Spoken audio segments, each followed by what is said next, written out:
सुमित हा आपल्या आईचा एकुलता एक मुलगा होता. त्याच्या वडिलांचे निधन त्याच्या लहानपणीच झाले, जेव्हा तो फक्त 6 वर्षांचा होता. त्या दिवसापासून त्याची आईच त्याचा आधार होती. तिने आपल्या मुलासाठी खूप कष्ट केले, आर्थिक संकटांवर मात केली, पण कधीही कोणासमोर हात पसरले नाहीत. ती स्वाभिमानाने आयुष्य जगली. सुमीची एक मावशी होती, जी त्याच्या कुटुंबाला मदत करायची. ती नेहमी विचारपूस करायची, काळजी घ्यायची आणि त्यांना एक प्रकारचे भावनिक आधार देत राहायची. आईने 17 वर्षे इतरांच्या घरी स्वयंपाकाचे काम करत सुमितला शिकवले आणि डिप्लोमा मिळवून दिला. मात्र त्याला शिक्षण पूर्ण करून 1 वर्ष होऊनही सुमित काही नोकरी करण्याच्या विचारात नव्हता. घरी जेवणे आणि दिवसभर मित्रांसोबत फिरणे एवढेच त्याचे काम होते. तो एकुलता एक असल्याने त्याची आई प्रेमापोटी त्याला फारशी काही बोलत नव्हती, पण त्याच्या मावशीला मात्र ही गोष्ट खटकत होती. मुलाला काबाड कष्ट करून शिकवून आपल्या बहिणीला अजूनही लोकांच्या घरी धुणी भांडी करावी लागतात याचे तिला वाईट वाटत होते.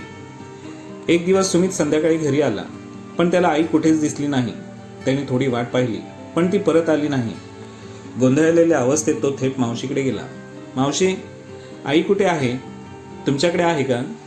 मावशीने उत्तर दिले, हो, ती गावात गेली आहे. आपल्या दूरच्या एका नातेवाईकाचे निधन झाले आहे. मी देखील तिकडेच जाणार आहे. तू स्वतःची काळजी घे काही दिवस. सुमितने नाराजीने म्हटले, आईला किती वेळा सांगितले फोन घे, पण ती नेहमीच नकार देते, म्हणे तिला मोबाईलचं काही कळत नाही. थोड्या वेळाने सुमितने विचारले, मावशी, काही खायला आहे का? आई काहीच बनवून गेली नाही.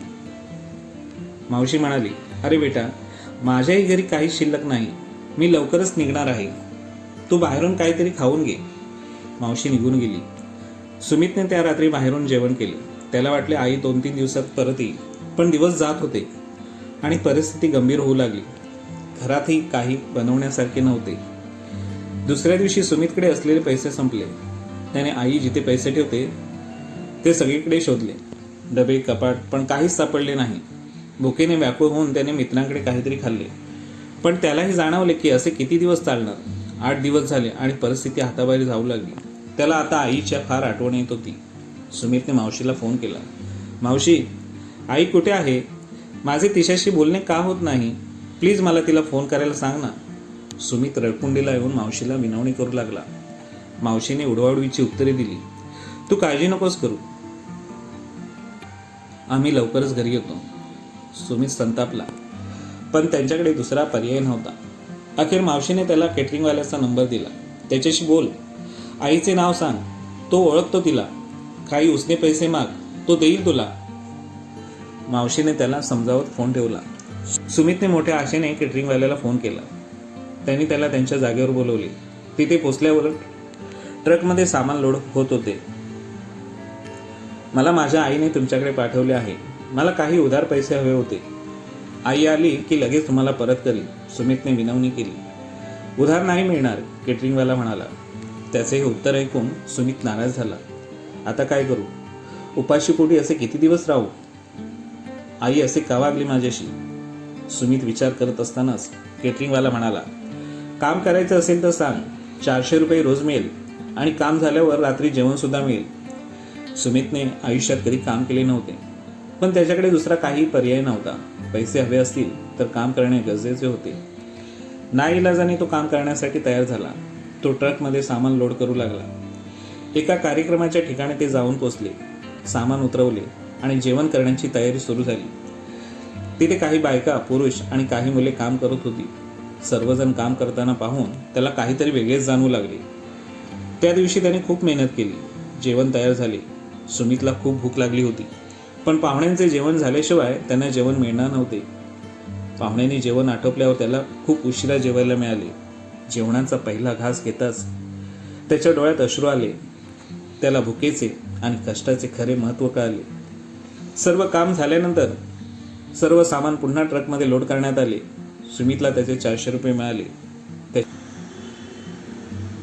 त्याच्या कष्टाची पहिली कमाई पाहून त्याच्या डोळ्यातून पुन्हा अश्रू आले. ते पैसे घेऊन तो रात्री घरी आला. अंथरुणात पडताच त्याला झोप लागली. दुसऱ्या दिवशी सुमित उठला आणि त्याच्या प्रमाणपत्रासह बाहेर पडला. तो नोकरी शोधू लागला. त्याच्याकडे पैसे होते, पण त्याने ते खर्च केले नाहीत. त्याला समजले होते की हे पैसे किती मेहनतीने मिळवले होते. त्या रात्री घरी परतल्यावर त्याला आई घरी आलेली दिसली. त्याने तिला घट्ट मिठी मारली. माझ्या आयुष्यातील खूप मोठी बातमी आहे, तो आईला म्हणाला. मला एक छोटी नोकरी मिळाली आहे. ते ऐकून आईच्या डोळ्यातून आनंदाश्रू वाहू लागले. तेवढ्यात मावशी सुद्धा आली. तिला पाहून आई हसून म्हणाली, बघ ताई, विनाकारण नाटक करून तू माझ्या मुलाला उगाच त्रास दिलीस. मी बोलले होते ना, माझा मुलगा सर्व काही करेल. बघ, आज नोकरी शोधून आला आहे.